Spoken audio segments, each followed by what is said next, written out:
We now have a new presidential administration. We have something called the alt-right that a lot of us hadn't heard of just weeks ago. We don't know what do people think in other countries, especially people in Europe who might have lived or grown up in a system where this was real. The this I'm talking about is that.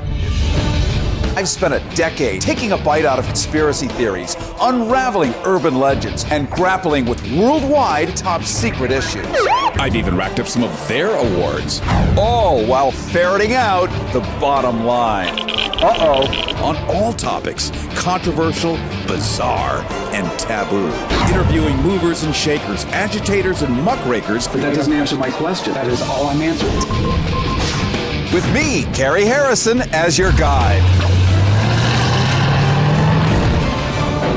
Harrison with you, your new best friend, streamcasting and live FM broadcasting from West Coast to East Coast, here and there, and a few spots in Europe. This is Go Harrison. Many of us, well, how about 7 billion people across the planet, were actually surprised at the turnout in the recent U.S. election.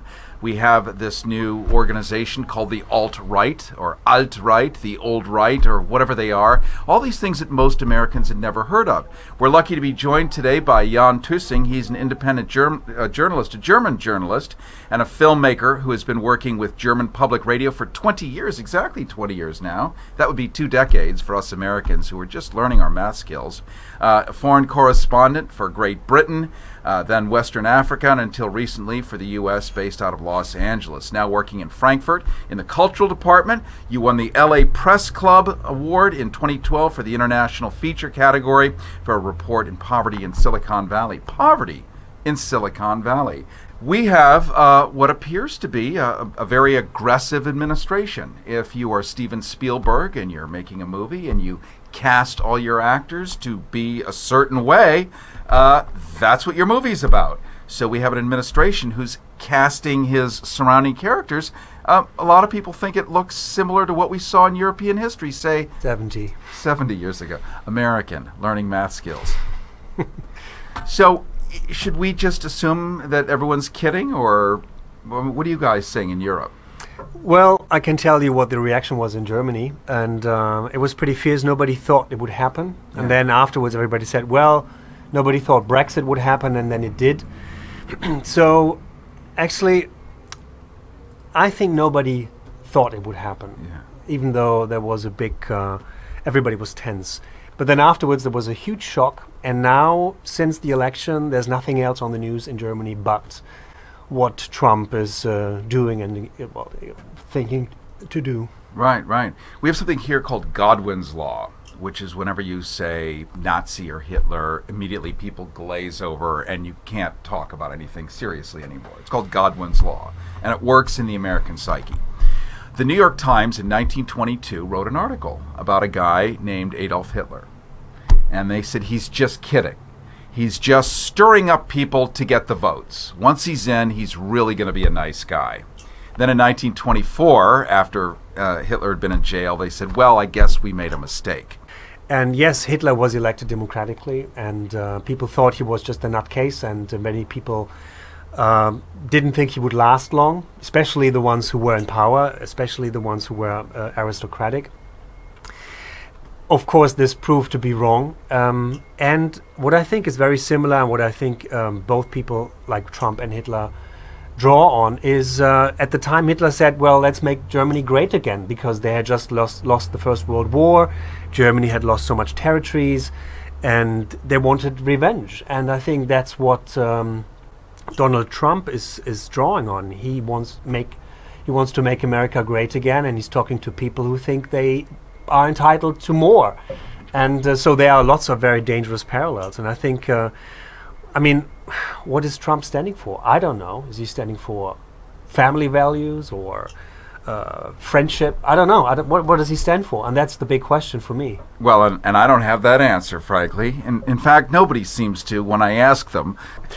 I think, you mentioned the Steve Bannon, and you mentioned the bright people surrounding Hitler. Yeah. Yes, he had somebody called Joseph Goebbels, and he was a master of propaganda, and that's what Breitbart is. It's just fake news, looking honorable, or I don't know what it looks like. I've never actually looked on Breitbart because I think it's right-wing fascist propaganda, and Goebbels was a master in that, and Breitbart, and Steve Bannon, who runs Breitbart, I think he knows how to manipulate very well. And actually, didn't he take credit for the election, having brought Trump into power? 5 years of work, yeah. And now he's compensated. Now he gets what he wanted. I wonder what his salary will be under Trump.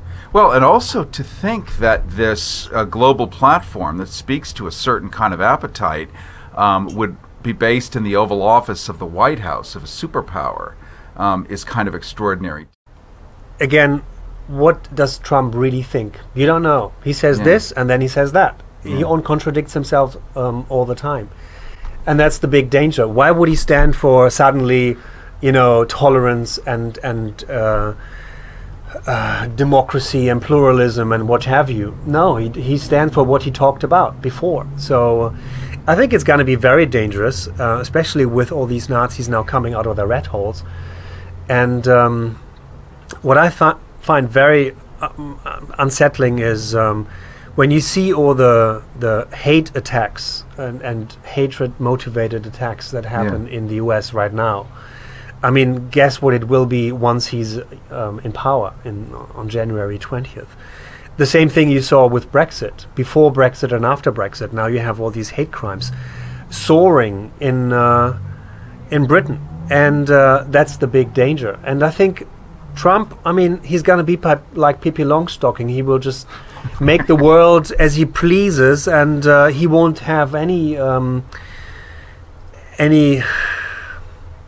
resistance by anybody, I think. And I'm worried that he will just place the wrong people in the seats that he needs to gain more and more power. And then when you see what Hitler and the Nazis did, it was a bunch of crooks. And they just took over all the institutions. And that's what Trump and likes of Bannon and Pence will do. They just will place the right people at the right in the right positions, and then get more and more power until a point where you can't swap it anymore. One of the things that's a real luxury for us is to hear outside voices, because our discourse all happens in America, amongst each other, and we're not taught this stuff in school.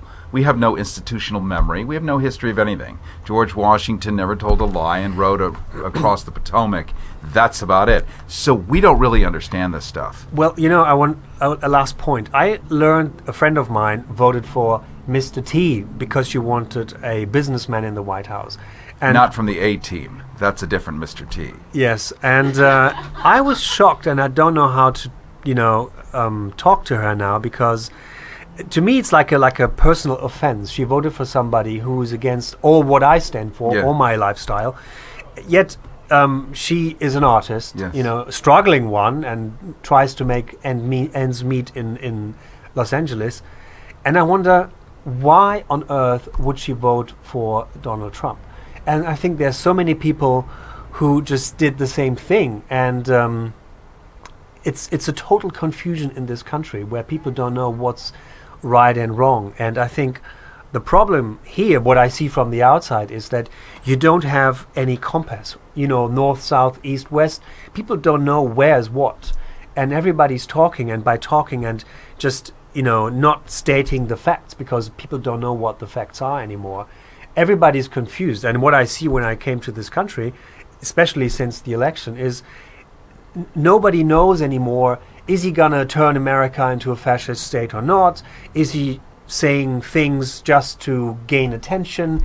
It's a total state of confusion, and I don't see where the US is headed, nor does anybody outside of the US think where the US is headed. I just feel that you're going to have so many weirdos and fascists and fundamentalists and religious fundamentalists that will undermine what the US used to stand for. Well put, and I want to thank you so much for coming on. Jan Tussing is a German journalist, filmmaker who has been working with German public radio for 20 years, internationally, all over the place. Thank you for coming in and offering an alternate perspective, a refreshing one indeed, especially from somebody whose country went through this in a very real and material way. So I appreciate your coming on today.